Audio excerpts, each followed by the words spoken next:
When I was a young lad running around in these woods, every now and then I'd come across these old tripods. I had no clue what they were. Junk of log with 3 holes bored into it. And then one day, just a year or so before my uncle died, he was telling me how they used to make these back in the days of when the pulpwood industry was big, before chainsaws got real popular. They'd make these, of course, cutting pulpwood meant going to the woods in the springtime.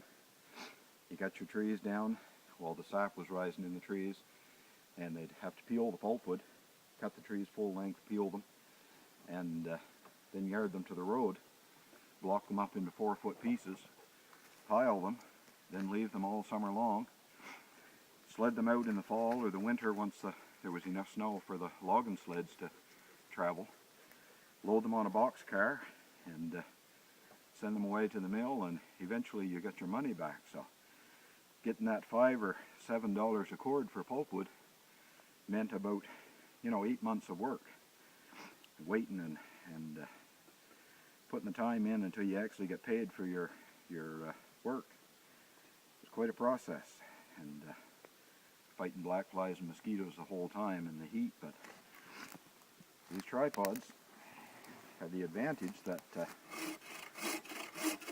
they get your wood up there where you can do your cutting without being a strain on the back. Of course, back then pulpwood was all junked up with either a wooden frame buck saw or a Swede saw, what most folks call a bow saw. Back in this neck of the woods, they call these a Swede saw. And of course, you had to have something to get the wood up in the air so that you could cut it easily. But these serve the purpose.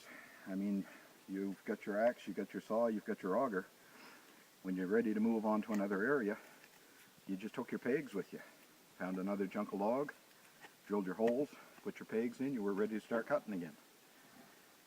Old piece of technology that's still handy today. Whether you're cutting with a Swede saw or you're cutting with a chainsaw, these get the wood up out of the dirt so you can do your job easily without straining your back too much. But I don't think these originated, in fact I know these didn't originate in the New World.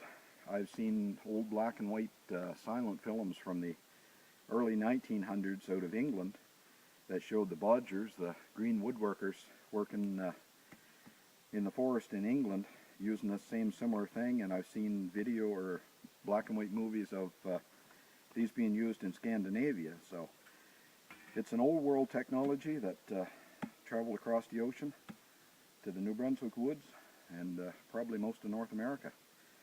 Anyway, it's handy, quick and easy to make. You need a sawbuck in the woods to junk some wood.